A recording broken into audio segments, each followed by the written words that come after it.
చెల్లెలికి కానీ గురువు గారికి కానీ చాలా గొప్ప విద్వాంసులకు కానీ ఇంట ఏదైనా మహోత్సవం జరిగినప్పుడు కానీ వెండిని ఇవ్వకూడదు. వెండి ఇస్తే పితృదేవతలు సంతోషిస్తారు, బంగారం ఇస్తే పరమేశ్వరుడు సంతోషిస్తాడు.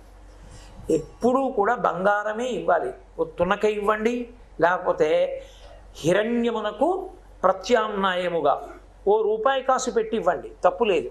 కానీ వెండి వస్తువు మాత్రం ఇవ్వకూడదు. ఎప్పుడు వెండి పితృదేవతలకు మాత్రమే అభ్యున్నతిని కల్పిస్తుంది, పితృదేవతా స్థానముల వైపు. అందుకే యజ్ఞం చేసిన వారికి, ఎట్టి పరిస్థితుల్లో యజ్ఞయాగాది క్రతువులు చేసిన వారికి వెండి సంబంధమైన బహుమానము చెయ్యకూడదు అని వేదంలో దాని మీద ప్రత్యేకంగా ఒక మంత్రం, వెండితో కూడినవి బహూకరించవద్దు.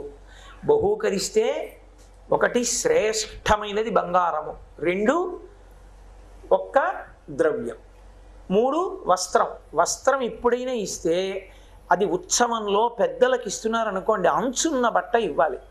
అంచున్న బట్ట మీరు ఇచ్చిన తరువాత వారు దాన్ని పుచ్చుకుని మీకు అక్షతలు వేస్తే ఆయుర్దాయ కారకమని గుర్తు.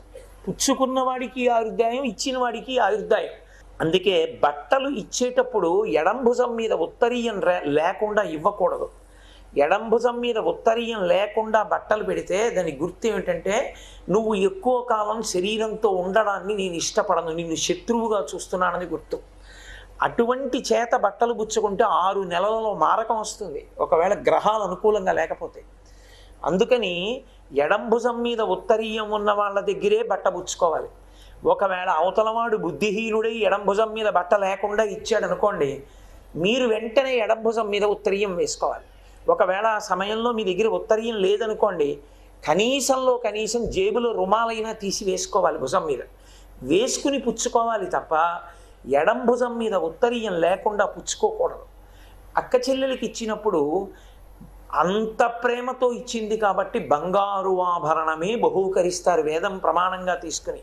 లేదా పోతన గారు అంటారు భాగవతంలో, మధుర మంజుల భాషలను ఆదరించుటో, మంచి మాట మాట్లాడు చాలు, చిన్నబుచ్చకుండా. నీకు కలిగిందా చీరలు సరలిచ్చుటో, ఓ చీరి, ఓ సారీ, ఓ బహుమానవి ఇచ్చి సంతృప్తి పరుస్తారు. దాన్ని రక్షాబంధనము అంటారు. ఇప్పుడు విచిత్రం ఏమైపోయిందంటే, రక్షాబంధనం కట్టడం, రాఖీ కట్టడం అంటే ఎంత డబ్బు ఉన్న రాఖీ కట్టడం అంతే.